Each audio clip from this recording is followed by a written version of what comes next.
Hey, good evening, and thank you for joining us on the Scabbard. I'm Dave Valente. Game three of the season tonight against the Los Angeles Kings. We can talk about a lost weekend in Europe over in Prague. Definitely uh, it's going to Prague and only scoring 2 goals after having a rather productive preseason. Um, has to tighten the pressure around at least the neck of one Kevin Adams, who didn't do a ton to address the offensive issues of the Buffalo Sabres in the offseason. Thinking of promotion from within would address some of those issues. We can talk about the injury to JJ Paterka, which will keep him out of tonight's game as well, although he does appear to be a little closer to coming back. Although with concussions, I'm not very keen on getting him back really, really quickly. I mean, I know that we're a better lineup with JJ Peterka in the lineup. He was supposed to be the kind of the guy that helped get that first line going this season, and had played well until he. I mean, absolutely. I don't even know how they didn't call that a major penalty on that hit. I mean, it was definitely shoulder to the principal point of contact being the head of JJ Peterka. It was a light hit. It was, I mean, everything that you would want the NHL to call as a dirty hit, and it was dropped to a 2 game or a 2 minute penalty. And of course, the Sabres did not capitalize on that penalty. Um, but JJ Peterka may be back for the game on Saturday against the Florida Panthers, which we will definitely need him because I watched the Panthers the other night against the Bruins, and they were still firing on all cylinders as the defending Stanley Cup champions. So um, anyway, it's a busy night. It's the first big night of the NHL season. We've had two nights of reduced schedule to launch the new season, including the debut of the Utah Hockey Club, generic hockey club. Although the rumor is that they're going to end up being called the Yeti, which not bad. I mean, they've already got a built-in sponsor, I guess you could say, with Yeti. But yeah, Utah Hockey Club had a successful debut against the Chicago Blackhawks. I still think the Chicago Blackhawks are about a year away from being a semi-competitive team. They didn't look great the other night. Utah looks good. Uh, Technically, Utah is what you know, it's not an expansion team per se because they took everything from Arizona and just moved it to Utah. The linkages to the franchise itself were severed and left in Arizona, and if the owner, who I think has since passed the, has refused to really move forward with anything. Um, if he can revive a team in 5 years, or someone else revive a team in 5 years, that they'll get acceptance and continue that Jets Coyotes lineage into the future. But, Utah is for all intents and purposes, an expansion team, but it's a really set up expansion team. Arizona stockpiled first round draft picks. They've drafted relatively well the last couple of seasons. So, this is a team that is set for success in the high mountains of, Utah and, the great Salt Lake area of Utah. So they got a really good, deal out of this for Utah. They don't have to suffer through the expansions and everybody say, "Well, Las Vegas kind of shattered that mold." It's still, I mean, Las Vegas is still the exception to the rule. Seattle struggled a little bit. Um, I I I think teams have been set up for success as far as expansion goes, the way that they've redone the draft and everything, but, really, Arizona, now Utah is very well set up for the future, with all the draft picks they have, all the prospects they have coming into the lineup. In a way, they do have the same thing that the Sabres do, in that they've got a lot of prospects for not a lot of space. So, um, they'll be an interesting trade partner in the future for a lot of teams because they're just going to have to, as they become more competitive and move up the Western Conference, they're going to have to address areas that maybe they're a little short in, and they're going to be able to use some of that prospect strength to be able to do that, or draft pick strength as well. So anyway, tonight's schedule, as we look at it, the first big night of the season. And let me pop the chat in here. Oh my goodness, Brandy, thank you for joining us tonight. Um, uh, we'll just pop the chat up here permanently. Let me get the schedule once again back up. All right, so the NHL schedule tonight, all times Eastern, 7 o'clock starts. Montreal is in Boston. Florida is in Ottawa. Toronto is in New Jersey. The battle of former coach versus team, which we had this weekend with Buffalo and New Jersey. 7:30 starts. We got Utah heading east for the first time, taking on the New York Islanders at 8 o'clock Eastern. Pittsburgh will be in Detroit. Dallas will be in Nashville. Columbus Blue Jackets will be in Minnesota. And 10:30, the debut of Macklin Celebrini on the airwaves as St. Louis will take on the San Jose Sharks at the Shark Tank. So busy night in the NHL. And of course, our game, 7 o'clock Eastern, the Buffalo Sabres will be taking on the Los Angeles Kings. So let's talk about the lost weekend. Game 2 was, it was better. The Sabres played much more in their zone. They played direct. They did get that dirty goal to start the game. And, I thought controlled the play pretty well through the first, definitely period and a half. New Jersey did have some pushback, ended up with some discipline issues. The Devils tied it up on a power play goal, and, but in the 3rd period, the Sabres kind of wilted and really fell into some bad habits and ended up with issues in their own end that we saw all last year and the year before. You know, the guys being wide open in the slot, guys not taking the, 3rd man in to, 3rd forward high to stop those easy rebound chances that we saw in the 3rd goal, and by the end of the game, it was a 3-1 loss for the Buffalo Sabres to end the weekend with a 4-1 loss and a 3-1 loss. Only 2 goals scored in 2 games, and again, that's, really the thing that we talked about in the offseason is the concern is that we didn't address enough in the offensive category, and we just the offense doesn't look good. Um, the additions that we had were on the back end, the grittier lines. With the Paterka hit, we did see Alex Tuck kind of step up. It was kind of an embarrassing fight. I mean, why get into a fight if you're not gonna throw a punch? And he, ends up falling. Didn't I mean, yeah, he kind of addressed it, but it really wasn't a real full addressing of, what happened there. But tonight, chance for redemption, chance for the home opener, although, we know that the last few seasons, the Sabres have really sucked on home ice. So this is something that they're going to have to, really address because hey, John, yeah, happy birthday, 35, living in Florida. Hope you are doing well with all the hurricane crap going on down there. So, um, and you and your family are doing well. Let's talk about the Los Angeles game tonight. So the Kings are coming into town. This is their season opener. They didn't play the first 2 nights of the domestic season, as I call it. They were 4-2 in the preseason. Um, and actually did have some games here on the East Coast. Their last preseason game was on Saturday against the Ottawa. I'm not sorry, not the Ottawa Senators, Boston Bruins, but they were in Quebec.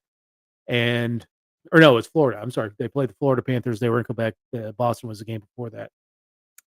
Um, you know, they haven't played in 5 days, but neither has Buffalo. So the kind of rust factor may be more on the Kings side in that they have been playing, preseason games, and this is their first regular season game. It's been a while. They're on the road. Um, but Buffalo traveled from Europe. I mean, let's not discount the time differences and all that stuff. They've had a few days to get their body reacclimated, but hopefully they've had some good practice here in the last few days. Um, Los Angeles is a playoff team for the Western Conference. They played pretty well, but got into a first round matchup with the Edmonton Oilers. Again, we know the Oilers ended up in the Stanley Cup Finals. They didn't quite sweep the Kings out, but they beat them in 5 games in that round one for the second straight season. Edmonton was a first round knockout to the LA Kings, and so LA is coming on wanting to improve upon their fortunes from the last couple seasons. They're going to be doing so without Drew Doughty, who's injured. I believe it was a broken leg. I think that was what the story is, but he's going to be out for a while. But they've got a good young team, and we'll take a look at their lineup here in a moment. So the keys to the game: score early and often. That's been the problem for the Sabres. They may have scored early, but they're not scoring often at all. It's been tough to watch this team really just stink up the barn when it comes to offense. So if they can get off their duff and really push the play, be direct, second key, keep keep pushing forward. Do what you did early in that Jersey game. Um, keep pushing to the net. Keep trying to score those dirty goals around the crease. That's the way to success. That's how you're going to have to do it because the more you do that, then it's going to open up the transition game and allow you to score goals that way. And then you got to clean up the D zone, and that's not just the defenseman. This is not on the power and the Darlene. It's on the forwards coming back to back check and keeping those forwards from buzzing the net and having free shots on the goaltender. I wouldn't put either loss in Europe on either Luukkonen or Levi. I thought Levi really kept the Sabres in that game with several stellar saves. Even though the Sabres, I think, outplayed the Devils early on, um, the quality of chances that New Jersey had early in that game were of higher quality than what Buffalo is putting out there. So, um, the interesting story coming back from Europe is that the Sabres had to drop some players, and one of the players they decided to drop was James Reimer, a goaltender they acquired in the offseason with Detroit. going through waivers. He's, of course, older player and had to go through waivers to make it to Rochester, and, he got claimed. So he's with the Anaheim Ducks. That means that Devin Levi is going to be our backup goaltender or 1B. I don't know, how they're going to split time. The concern is that last year, Luukkonen didn't get his bearings. It didn't really start to play well until Levi was sent down to Rochester. There's a thought that Luukkonen doesn't play well if he's looking over his shoulder constantly. And now that Levi is the backup, you're not gonna bring up Sandstrom or Hauser to be your backups. Those are gonna be your AHL guys. We are now in full Luukkonen and Levi mode as far as goaltenders go. So, um, yeah, it was a risky move. I think you could have sent down Levi, had him be the starter in Rochester, let him, play a majority of games and get his game up to speed, and let Reimer be the backup, playing once every 5 games or so, and doing that thing, and let Luukkonen get into a groove without looking over his shoulder all the time. Now, we'll see how that happens. Now, maybe Luukkonen feels better that he's signed a larger deal, a 5-year deal, and he's not doing, looking over his shoulder, also knowing that he's got a contract negotiation coming up in the offseason. So maybe that'll calm his nerves a little bit and allow him to settle in the nets and take that number 1, position forward. So, let's talk about the, Kings lineup going into tonight's game. This is a projection. There hasn't been anything that's really come up yet. Let me just, flip there. Yeah, so this is just a projected one, from their training camp via dailyfaceoff.com. They got a great, source of lines. But nothing's really come out from the Kings camp today. So the Kings forwards are going to be Alex Laferriere, Anze Kopitar, and Adrian Kempe, Kevin Fiala, Quentin Byfield, and Warren Fogle on that second line. Third line is going to be headlined by Tanner Jeannot, Philip Deneau, and Trevor Moore. And then the final line, Andre Lee, Alex Turcotte, and Akil Thomas, a prospect that they're excited about. On the back end, let's take a look at their defensive pairs. We've got Mikey Anderson stepping into that spot that normally would have been handled by Drew Doughty. Then you got Jordan Spence on the other side. Vladislav Gavrikov, who came over from Columbus last season, with Kyle Burrows. And then Joel Edmondson, a new acquisition with Brent Clark, a prospect defenseman for the Kings. In nets, this is where the Sabres may have some advantage here. You've got Darcy Kemper and David Riddick as their pairs. Looks like Kemper is going to get the start as the number 1 goaltender for the Kings. Not the strongest goaltending pair in the world, although I hesitate to talk about goaltending as the Sabres are not scoring well. But if there's a time to come up against a shaky pair of goaltenders, tonight is the night to do that. They need to get on their front foot when it comes to scoring. Of course, Drew Doughty being out for the foreseeable futures. Taking a look at the Sabres forwards, this is from Lance Lasowski. I also got this via dailyfaceoff.com. The Sabres are going with Uri Kulik, who did not look horrible, although he was the well, probably was not the responsible forward on the back check on that third goal. The other night, but he was on the ice for that third goal, skating with Thompson and Tuck on the first line, which is interesting. Kulik's got the talent, and he like I said, he played a really good game. I mean, he was back checking, he was taking pucks off of forwards, unsuspecting forwards who had kind of given up on a rookie player, taking to checking them. So I liked his game, except for that one play with the third goal. But seeing him on the first line, that's a good slot for him. I don't want if you bring up Uri Kulik and keep him up here, I don't want to see him on the third and fourth lines. Like that's just a waste. But Kulik, Thompson, and Tuck on the first line. Uh, Tage got the goal the other night. Tuck did stand up for JJ Paterka, but Tuck needs to really start getting going. Zach Benson comes back to the lineup after injuring his lower leg in game 1. Will skate with Cousins and Quinn. Jason Zucker with Kyle McLeod and or I'm sorry, Ryan McLeod. There are too many McLeods in the league. Uh, Ryan McLeod, and then Jordan Greenway, Beck Mellenstein, Peyton Krebs, and Sean Lafferty on the fourth line. D pairs, not much change here. You got your Darlene Jokiharju, Byron Power, and Samuelson Clifton on the back ends. And oh, I didn't change this, but the Sabres goalie tonight is actually going to be Oko Pekka Lukanen. Devin Levi will be backing up. So uh, tonight's odds per DraftKings: play responsibly. Play responsibly. Don't be like me. I'm really bad at gambling. So Sabres are a goal and a half underdog. With the over under being 6, the money line is Buffalo minus 112. So Buffalo underdog at home, over under 6, money line minus 112. On this date in Sabres history, on October 10th, 2009, Mike Greer scored with 3:25 remaining, and Ryan Miller had 25 saves as the Sabres got a 1-0 win over Nashville, spoiling a 41 save performance by Pecorine. The Sabres were getting off to a good start that season. I do believe they made the playoffs that year, but anyway, that was October 10th, 2009. So, and Mike Greer, now GM of the San Jose Sharks, one of my favorite Sabres of all time.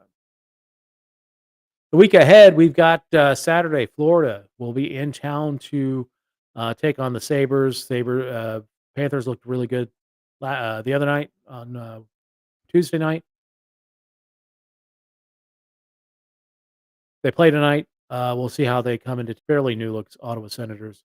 Wednesday, we've got the Pittsburgh Penguins coming into town, and then a back-to-back on the road. We've got Columbus on the road.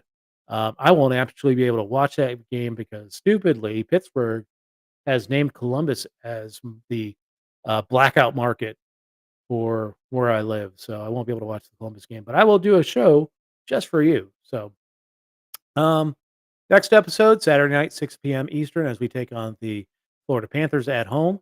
And hopefully it's after a win. We'll be able to review a win and preview Saturday night, getting ready to take on the Stanley Cup champions. Again, if you want to become a co-host, come reach out to me on social media. Reach out and you can contact me via email. I'd love to have you come on. Getting on to Restream and doing these shows is relatively simple. So if you are interested in getting together and talking hockey 1 hour before every Sabres game, let me know and we'll do the thing. So anyway, that's the show for tonight. Thank you so much for joining us. Go watch the Sabres pregame show with Marty and Duffer or Sabres Hotline with Koziel and Hamilton on WGR and enjoy tonight's game as I know, hopefully I will as well. And have